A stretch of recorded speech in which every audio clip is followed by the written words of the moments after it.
Well, hey, Colin, Hi, Kirk. How you doing? I'm doing good. It feels kind of strange because we are across the hall from each other, and yet we are on a Zoom call. Exactly. I just talked to you about this very thing, and then now we're here. Now we're here. Now we're Yes, here. now we're here. We were always here. But hey, it's phase two of the reopen Saskatchewan plan. Yes. So I am back in my. It still looks messy. I cleaned up my office a little bit, and it still looks messy. Well, as you noted, I still have a box in my office that I haven't fully unpacked. So Yeah, it's a year later, and you haven't unpacked yet. that's such a strange measurement of time. A year later. A year from what, Kirk? A year from when we hired you, they Oh, made the offer. I don't maybe. know. Okay. Yes. Yes. That is true. That has definitely been a year since then. I think you need to go to Soul Care so you can unpack your suitcase. Yeah, that would be very helpful. I've heard that's a very good program for helping to unpack suitcases. And there's boxes in my garage that I've just stored there. I need to go through those. So it is phase two, and that means like lots of things are opening up again, including barbershops and hairstylists and all that stuff. And this morning Kevin went out and got a haircut, Yep. and he ended up waiting a couple hours. He checked in ahead of time, but still had to wait a couple hours. And Shauna went out. She got her hair cut. And if you want to know what it looks like, because we did that poll on Sunday of whether she should shave it off or keep it, we're going to save that. No spoilers. You have to watch on Sunday. Yeah. And You know what? I haven't actually seen it yet because she's been in like a meeting since she got back, or she was prepping for a meeting. So her door was closed. And so I didn't even see how her hair was cut at all. So, and yeah. then I noticed the hair looked a little bit shorter than it did last week. So Yeah. how long did you wait for haircut today? I waited until I couldn't take it any longer, which it culminated with yesterday.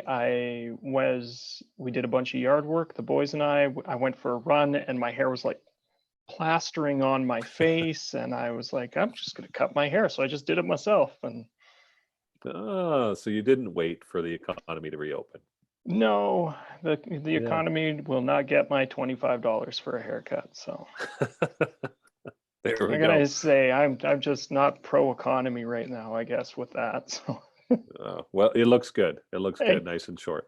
A lot better it than mine. well, mine was getting pretty unruly, and it was time. And that's usually how my haircut schedule works. It's like, I don't like this anymore. It's time for a haircut. So, Well, I came in and Kevin asked me, he goes, Kirk, do you mind if I stop out or I pop out to get a haircut? I'm like, yeah, go for it, whatever. Then Eric goes, hey, I need a haircut too. Can I go out? I'm like, yeah, yeah, I don't yeah, think that sure, buddy. works for Eric. I don't think that works for him. So, well, for everybody, we are back in the offices. All the pastors are back in the offices. The offices are closed to the public, but we are here. If you have something you want to drop off or pick up or something like that, just give us a call at the church office and we'll bring it out to you. Yeah. But for this initial part of phase two, we're going to keep the offices closed to the public. Most of our stuff will be done over Zoom like this. And yeah, we're just continuing to limit exposure and trying to flatten the curve as everybody keeps talking about. And yeah, phase three, we will be open again to the public. And There yeah, we go. yeah. Yep. That's But just hey, right around the corner. right around the corner, not too long from now at all. So yeah, just remember social distance, wash your hands, and kiss your mother goodnight. So She's pretty far away from me, so okay, kiss your wife goodnight. There you go. yep, that Yeah, definitely happens. So don't kiss me goodnight. no, That's no. I won't stop by. Don't worry No. about it. Okay, good.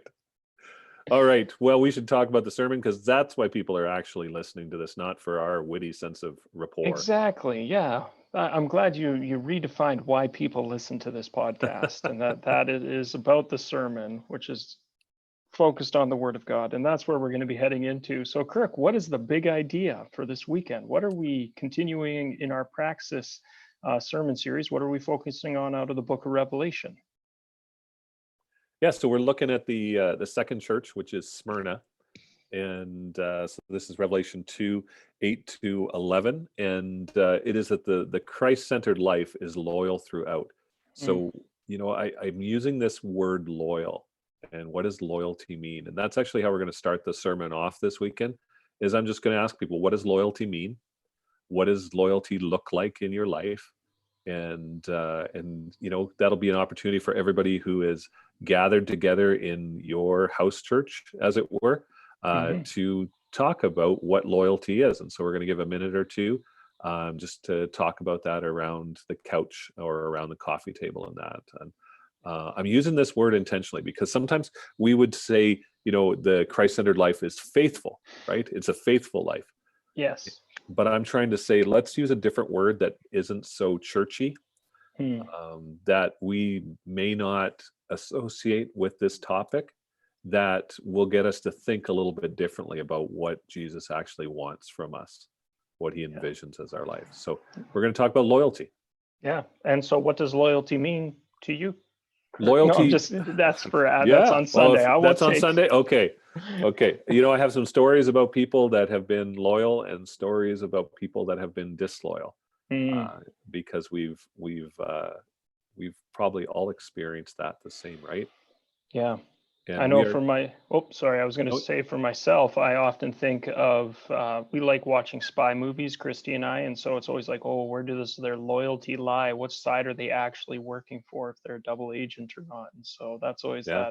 that question of where does the loyalty lie? And I think it's easy for us to see disloyalty in Mm, other people, or to see loyalty in other people. And we look at ourselves, and I think we see ourselves as very loyal people. hmm, But is that really the case? You know, yeah. John Maxwell has this saying. He says we judge ourselves by our intent, and we judge others by their actions, right? Yeah. And so I think I'm loyal, therefore I am loyal. But I may Hmm. do things that are actually disloyal, and that's what that statement is getting at. And so I think there's an opportunity for us to look at our lives and how we pursue Christ and say, am I really living a loyal life to Yeah. Christ? Yeah. And that, when I think, if I were to phrase that using the word faithful, I think we get a different answer. um, because faithfulness, I think, anyways, or my thought on this is that when we talk about faithfulness, it's often just up here, and Yeah. it doesn't always. We know that it should be expressed in our actions, but we don't always make that happen. It's usually just about what we believe. And yeah, I'm faithful because I believe this, this, and this about Jesus. Hmm. But when we think about loyalty, we think about the actions that actually are loyal. And Yeah. are your actions completely loyal to Jesus, or are there actions in your life that are disloyal to Jesus?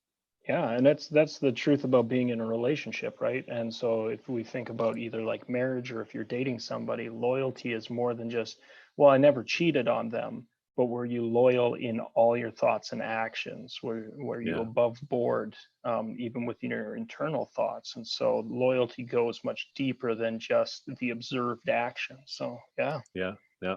No, for sure. Yeah. So the big idea is centered around loyalty this weekend. All right. And so what enamored you with this text? And we're using this word because Kirk used it right before I walked across the hall. But enamored. So what? And I always like enamored. You can always get a good word picture from that. So how did the text hammer you and Well, enamor you?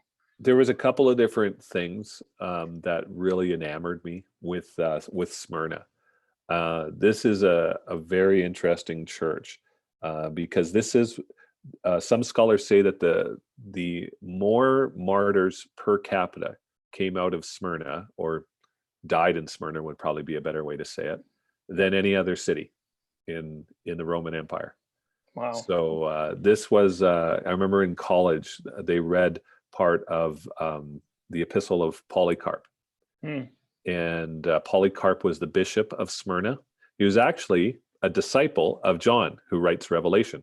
There you go. So that's kind of a cool thing, right? So you can imagine him sitting at the feet of John, and probably even reading this letter because his mentor had written this letter, and he reads it about Smyrna, and then later he becomes the bishop of Smyrna. I mean, this is kind of a cool thing, right? A little bit of Yeah. church history for you, that. But Polycarp was martyred later in his life, one of the many martyrs that come out of Smyrna. And that, that's not in the text. It's just something you learn extra. But what I found in the text, or what kind of stands out to me, and I'll talk about this on Sunday, is that there's this Greek word that is used in here called thlipsis, which means pressure. Okay, so that's Okay. it's translated in the NIV as trouble, as afflictions. Can be translated in the ESV as tribulations. Hmm. This is all what it means. Is it's the type of pressure. Think about you laying on the ground and a big rock sitting on you. Okay, that's the image of thlipsis. It is crushing pressure that is put upon you. The pressing down then. Yeah. And Wow. so Jesus is talking about to this church who's enduring hardships for his name, that's under this pressure that is crushing them. And Jesus, he follows the same pattern in all of his messages. He says, this is the one who's, he describes Yeah. himself, and it relates back to the vision up at first in the first chapter. Then he says, some encouraging words. I know. He says, this is what I know about you. And then he says, but I have this thing against you. But he doesn't say that about Smyrna. He doesn't have anything against them. Hmm. And then he gives them a promise. Yes. And Yeah. then go ahead. And then it's the call with the let those who have Yeah. ears hear, let those with eyes see. Yeah. And how does that finish off a little differently this time, or is there just a deeper connection with the text, do you feel? Yeah, this one finishes off the same way. Whoever has ears, let them hear what the Spirit says to the churches. That's kind of the formula. Mm-hmm. He says the one who is victorious will not be hurt at all by the second death. And that's the part that kind of gets me, is that here you have this church that Jesus has no problems with, that these are loyal people, and they've Mm-hmm. been loyal throughout all of it. And now they have this crushing pressure on them. And he doesn't even say, don't worry. He says, actually, it's going to get worse. That's what he says. It's going to get worse for 10 days. And when we read the book of Revelation, like, the numbers are all figurative. Like, Mm-hmm. we cannot take any number literally in the book of Revelation. They're figurative. So 10 days just means a predetermined set of time, that you are going to be thrown in jail for a predetermined set of time. Don't know how long it's going to be, but you're going to be thrown in jail. So he says, it's going to get worse. There you go. Heads up. Yeah.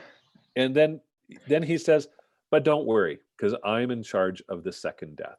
So he doesn't even say, don't worry, it won't kill you. He actually says, no, it might kill some of you. Yeah. But the hope that he says is that I'm the one that holds the keys to the second death. Yeah. And so this is a sobering message to the church, because it's saying to them, you're going to have trouble, you're going to have crushing pressure, but I'm there for you in the midst of it. You're not going to get out of it. It's going to happen, but I'll be with you throughout all of that. And it was just kind of like, wow, sometimes in life we go through these things and we just ask for relief. Yes. To be released from whatever's going on. And Jesus doesn't always give us that escape. But he does promise that he'll be with us throughout all of it. Yeah. And just that imagery of being pressed down by a rock, then Christ is right beside us in amongst that. It's not that he's standing off to the side observing the issues that we're facing, but he is right in amongst them, because that's the way he operates. So. And you think about it this, right? Like, and this doesn't make it in the sermon, at least as how it's written today. It might get edited on Thursday and find its way back in. But you think about Jesus and the pressure he was under. Think about the Garden of Gethsemane. Yep. Right. And he is at the point where he's saying, Father, take this cup from me. Right. But not my will, yours be done. Mm-hmm. And that is the type of pressure that Jesus was under. He was under this crushing pressure, feeling the weight of what's going to happen in the next 24 hours as he prepares for the cross. And he just says, just let me out of this, Father. There's got to be some other way. Let me out of this. but he has to endure to the end. He has to remain loyal to the end as well. Yeah. And so when it comes to Smyrna, it's the same message that is happening, is be loyal to the end, just like I was loyal to you by going to the cross for you. Yeah. And even like beyond the cross, and the idea of when Jesus is in the Garden of Gethsemane, I believe you even mentioned this on Easter Sunday.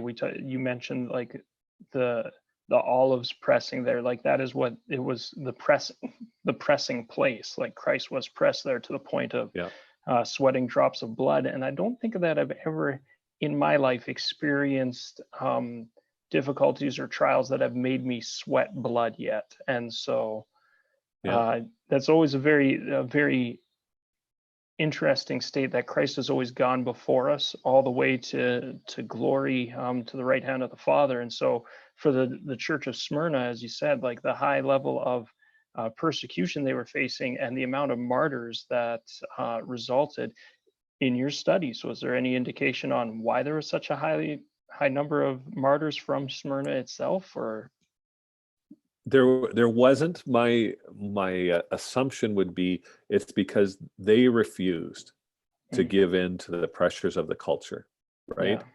And so you have, because you have a church that is just, there was a large Jewish community there who was likely singling out the church because Romans thought that Christians and Jews were all the same yeah, because they both worshipped Yahweh similar. They thought Christianity just another sect.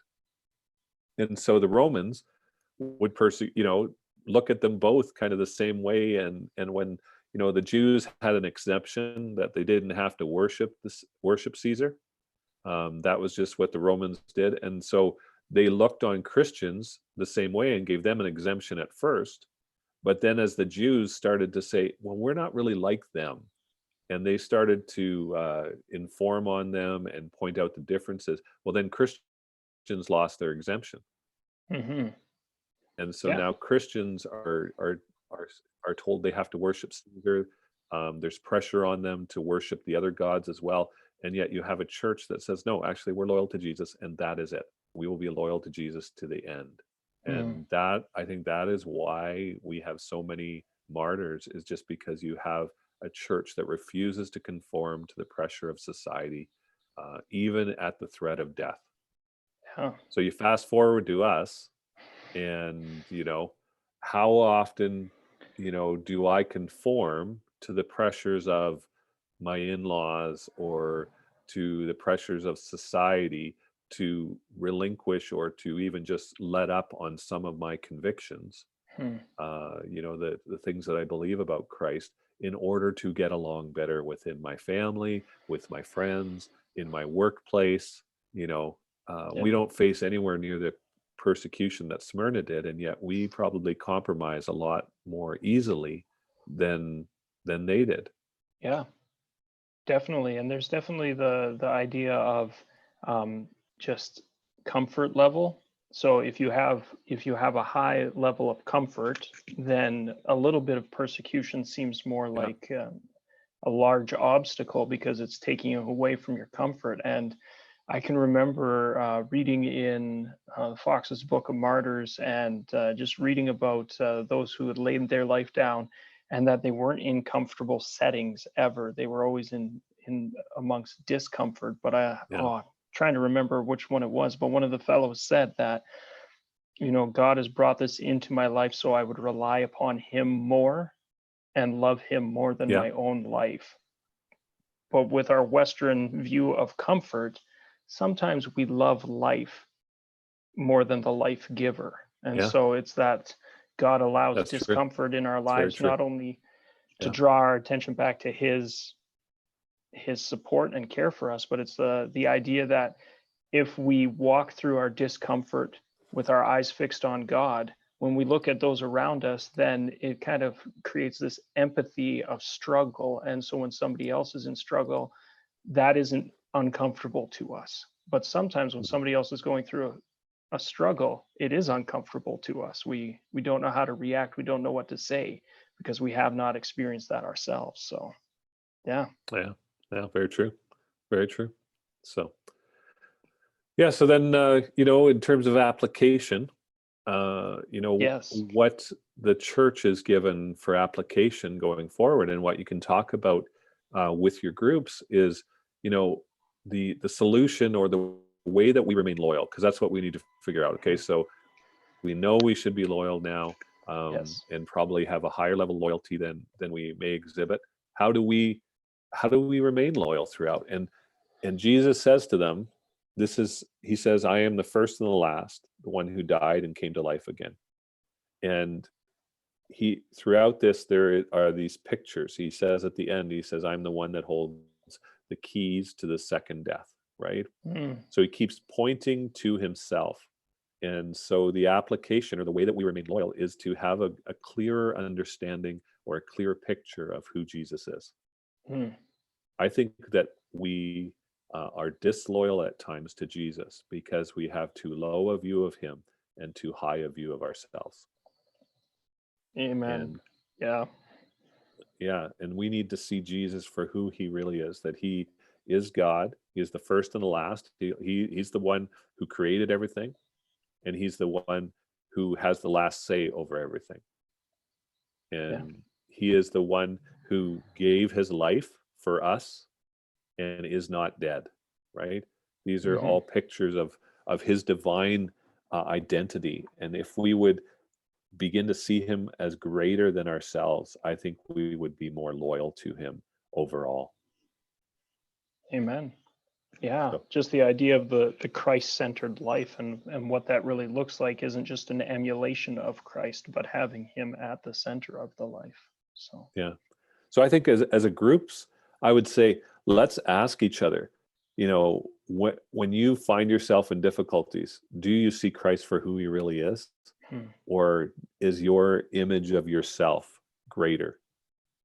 I don't know. yeah, that is a tough question, It is a tough question. but I It's going to think that require some real honesty.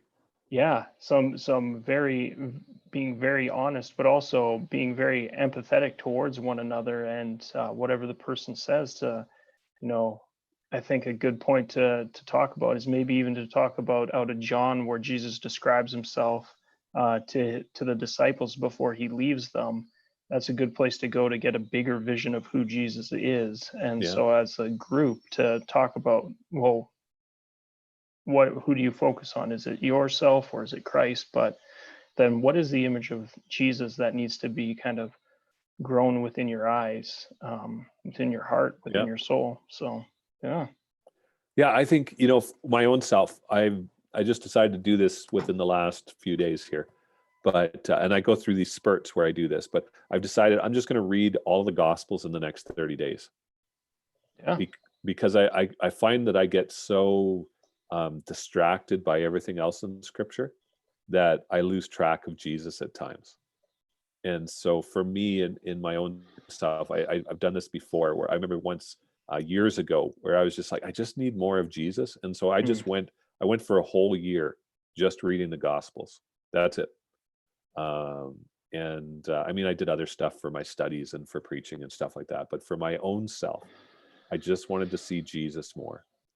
And so I found myself in the last few weeks, I just want to see Jesus more. And so I finished up the reading plan that I had for my devotions, and have just been now starting to focus on Jesus in the Gospels. And I think for the next couple months, that I'm just going to read the Gospels every 30 days. And for the next little while, and just so I can have a grander vision of who Jesus is, because that's what I need in this season of life that I'm in. Yeah, I think that's a great place to go, and to encourage our listeners that there are ways to expand our vision of Jesus, and the Word, uh, praying and just asking Jesus for a grander vision of Himself for Yeah. us. This is a totally appropriate prayer because He is the author and perfecter of our faith. He is the very cornerstone with which everything kind of hinges upon. And so to really dive into who He is, because the more we know about Him and the more we know Jesus, then ultimately the more we know ourselves, Yeah. because He reveals who we are through Himself and in Himself. So Absolutely. Absolutely. Well, hey, that's probably a good place to stop for today. I think Jesus is always a good place to start and stop. So, Amen. Amen. All right. Well, thanks, Colin, for the chat. yeah, and thank you very much, Kirk. And looking forward to the sermon. And just this little tidbit beforehand will help, I think, follow along and just expand it a little bit more. So, thank you. Yeah, and thanks everybody for watching or listening, however you're tuning in today. We'll talk to you later. All right, take care, everybody.